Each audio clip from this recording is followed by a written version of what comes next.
Magandang araw! Ngayon ay tatalakayin naman natin ang pagsusuri ng tauhan sa kwento. Layunin ng aralin. Paglalarawan. Nailalarawan ang panlabas at panloob na katangian ng tauhan sa kwento. Kahulugan. Naibibigay ang kahulugan ng mga kilos at pahayag ng napakinggan o nabasang karakter. Reaksyon. Naibibigay ang sariling opinyon at reaksyon sa ginawa o ikinilos ng tauhan. Pagbabago. Nababago ang katangian o pag-uugali ng tauhan sa pamamagitan ng paglikha. Pagsusuri at paglalarawan ng tauhan. Panlabas na anyo. Ito ay ang mga pisikal na katangian na direktang nakikita ng mambabasa.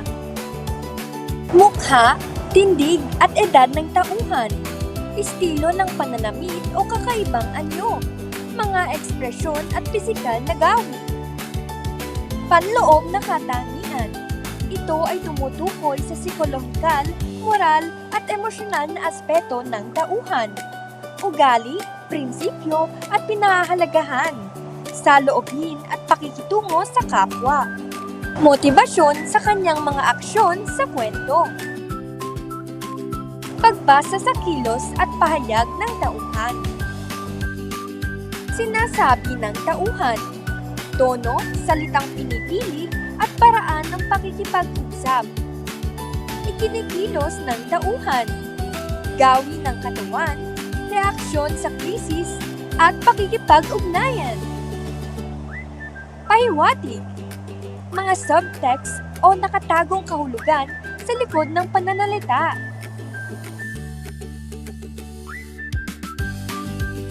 Gabay na talaan ng kilos at kahulugan. Pahayag. Huwag kayong mag-alala. Gagawin ko ang lahat para sa pamilya. Implikasyon. Responsable o matapang. Kahulugan. May busilak na puso at mapagkalinga. Kilos. Lumingon sa kaliwat kanan bago mabilis na isinlid ang barya sa bulsa. Implikasyon. Takot o lihim. Kahulugan. Maaaring may masamang balak o desperado. Kilos. Yumuko at bahagyang nanginginig ang kamay habang kinakausap ang guro. Implikasyon. Nahihiya o may kasalanan. Kahulugan. Nagsisisi o may tinatagong katotohanan. Pahayag. Bakit ko naman sila tutulungan? Mayaman naman sila. Kaya na nila yan. Implikasyon. Inggit o galit. Kahulugan. Maramot at may kinatatanimang hinanakit. Kasanayan sa pagbibigay ng opinyon. Ang pagpapahayag ng opinyon at reaksyon sa kilos ng tauhan ay hindi lamang pagsusuri ng kwento, kundi pagsasalamin din ng ating sariling pagpapahalaga sa katotohanan at hustisya. Paano nagbabago ang katangian ng tauhan? Simula, ipinapakita ang likas na ugali o katayuan ng tao bago magsimula ang pagsubok. Tunggalian, haharap sa matinding krisis o hamon na susubok sa kanyang paninindigan at kakayanan.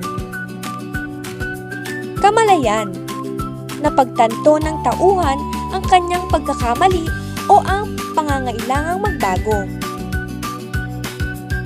Wakas, pagpapakita ng nagbagong anyo o panloob na ugali, positibo o negatibo. At diyan nagtatapos ang pagsusuri ng tauhan sa kwento.